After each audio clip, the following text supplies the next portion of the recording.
ito yung most requested animation na tinatanong sa live ko palagi. Papakita ko sa inyo kung paano natin to gagawin. So, ang una nyong gagawin, dito, element, phone. Hanap lang kayo dito ng free. So, dahil naka-Canva free account tayo, of course, yung free lang yung gagamitin natin. Meron pa naman ditong mga, ayan o, mga free pa na ibang item. So, for me, okay na to. Ito na yung gagamitin ko. Ang next step natin dito is yung Instagram mockup. So, new tab ka lang. Instagram mockup. Punta ka lang dito sa images. Tapos, hanap na lang tayo dito. Then, so, ang gagawin ko dito is screenshot ko na lang siya. Yan. Screenshot ko siya. Tapos, babalik ako dito. And then, frame, square, i-size nyo lang siya dito. Ganyan. Tapos, i-corner nyo yung round para lang hindi siya lumitaw. Tapos, ito dito yan ipupunta. Okay? Tapos, position mo lang siya to back. Magiging ganyan yung itsura niya. Pero mamaya pa natin yon ilalagay sa likod. So next, ang gagawin natin dito ay isi-set up natin yung parang feed. Ganyan. Kukuha lang kayo dito ng elements, circle, ganyan siya. Tapos lalagyan nyo to ng border. Ganyan. Tapos click nyo tong stroke colors. Ito na, gumawa na ako ng gradient dito. Ganyan yung gradient niya para maging parang kagaya siya dito sa Instagram. Okay? So next, ito, lalagyan ko siya dito ng dito. I-resize natin siya. Ganyan, i-resize natin. So, liliitan pa natin yung strokes niya. Para talagang kagaya. Ganyan. Kuha lang kayo ng text. Add text box. Ganyan. Tapos, nalagay ko lang siya dito. Tapos ito, yung dalawa, i-group ko yan. Tapos, nalagay ko dito yung isa pa. Tapos, isa pa ulit. Ganyan. Tapos, duplicate lang dito. Tapos, of course, dito din, nalagay natin yan dyan. Nilitan lang natin ng konti. Ito lang ng konti. Dito. Kasi ito dito. Group nyo lang. Ganyan. Tapos ito, same lang din. Ganyan. Para magpantay-pantay lang siya. So next, ang gagawin natin dito, duplicate mo to. Dito mo yan sa baba. Liliitan mo yan. Sa baba. Okay. Tapos next, dito, lalagay mo siya yung username mo. Kunwari sa akin, Maria Aliana. Okay? Tapos dito, kukopihin lang natin to sa baba. Ang gagawin lang natin is ito again, duplicate mo lang yan. Duplicate mo lang siya dito, sa baba. Okay? Ganyan siya. Tapos of course, dito sa baba, maglalagay ka dito ng caption. Dito yan. Check out our recent release. Ganyan kunwari. Kunwari lang. Tapos, ito hindi ko na ito papaguhin yung like by username and others, ganyan. Okay na yan, ganyan. Tapos, ang gagawin ko naman dito next is, kukuha ko dito ang elements. No? Tapos, i-white ko siya. Isa-size ko siya dito. Tapos, position back. Ganyan, para maging ganyan yung itsura niya. Tapos, next, takpan ko din to. Ganyan. Kasi sobra siya. Okay, so magiging ganyan yung itsura niya.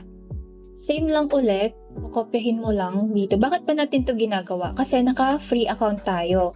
Pag hindi tayo naka-free account, meron ng mga ganitong mock-up sa Canva.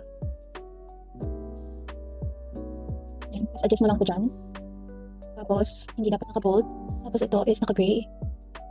Naka-gray siya. Ganyan. So, okay na to. Ito na yung magiging feed natin. Punta ka lang sa mga uploads mo ng mga picture. So, kunwari ito na lang yung sa akin. So, dito ko ito ilalagay. Kunwari na lang. So, ito yung profile picture ko. So, dito ko siya. Tapos, kunwari dito sa mga client mo, mga picture ng mga client mo, ilalagay mo dyan. So, ako pipili na lang ako dito ng mga picture. So, lalagay-lagay mo lang yung mga picture dito. Okay, ilalagay-lagay mo lang yung mga picture. Tapos, ngayon, i-group mo na to. So, group. Okay na yan. So, meron ka ng feed na parang ganito. Okay? Pero magkaiba lang. So, next, ito, dapat sa front siya. Position mo lang siya sa front. Ay. Tapos, i-move mo lang siya dito. Tapos mo lang ng konti. Ng konti. Ganyan. So, magiging ganyan na yung itsura niya. Sige, ganito na yung magiging itsura niya. Ang Kung gusto mo siyang lagyan ng shadow, hahanap ka lang dito ng medyo ng libre na shadow. Kung gusto mo, again, lagyan ng shadow, up to you. Ikaw bahala. So, adjust mo lang siya para magmukha siyang shadow niya. Ganun. Okay? So, next, ang gagawin natin dito, dahil meron na tayong layout na ganito, punta ka lang sa new page. Tapos, punta ka lang dito sa frame, then square. Okay? Tapos, depende sa'yo kung gaano karaming picture gusto mong ilagay. So, for example, ganyan lang karami yung gusto ko. Tapos, i-resize ko lang yan. Lagay ko lang to dito sa dulo. Space evenly, tidy up. Tapos, tidy up. Ganyan. So, magiging ganyan yung itsura niya. Adjust pa natin ng konti para lang may space. So, ganyan yung itsura niya. Okay? So, next, ang gagawin mo dito, i-group mo. Okay? I-group mo. Tapos, pag naka-group na, maglalagay na tayo ng picture. So, same lang ulit. Dito na lang ako sa mga picture ko. Lagay ko mga picture dito.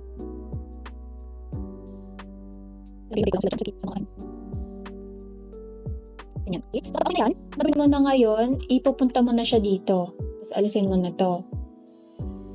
Ito naman, ang gagawin natin, isa-size natin siya. So, lalakihan mo.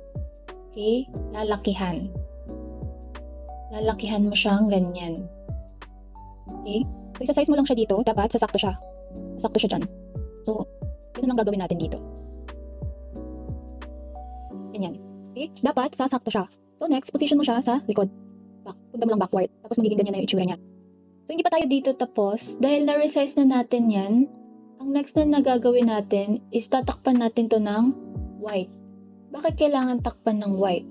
Kasi para lang, mas malinis siyang tignan. Okay? So, punta mo lang siya dito sa white. Resize mo lang din. Ganyan. Tapos, kulay white. Position, back. Ganyan. Tapos ito, napapatagusin natin siya dito. So, to front. Tapos, to front.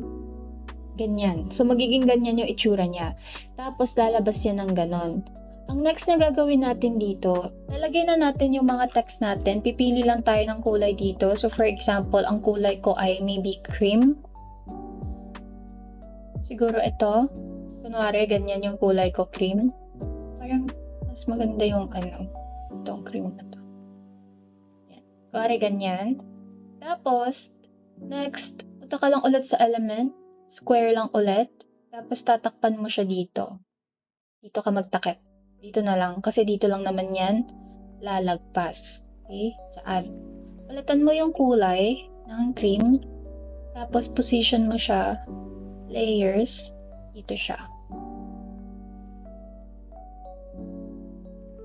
So, kapag tumagos yan, diba, hindi na siya nakikita.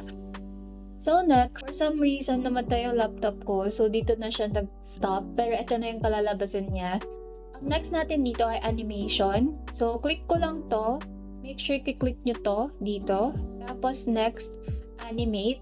So, nakikita nyo, meron na siyang path kasi nga naputol yung clip. So, didelete ko na lang. Tapos, ulitin natin. Hold nyo lang yung shift. Ayan, nakalagay hold shift whilst dragging to create a straight line. So, shift. Tapos, igalaw nyo lang siya ng dire-diretso. Ganyan. As you can see yung galaw ng mouse ko. Okay. So, ganun yung magiging itsura niya. So, kapag ganyan na siya, ang next naman ay click nyo tong movement style, steady, para smooth yung paggalaw niya.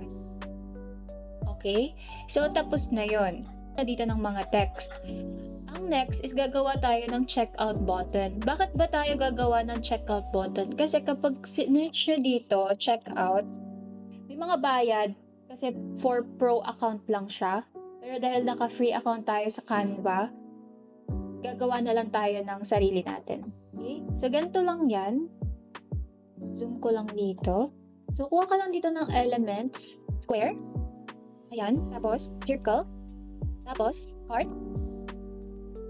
ito yung pinili ko kanina. Pwede din naman to, para lang maiba. Okay, so ganyan. So ito, i-resize mo lang siya dito. Ito, same lang din, i-resize mo siya. Sakto mong ganyan. Tapos, curve mo lang siya, corner rounds. Ito, duplicate mo, lagyan mo siya ng border.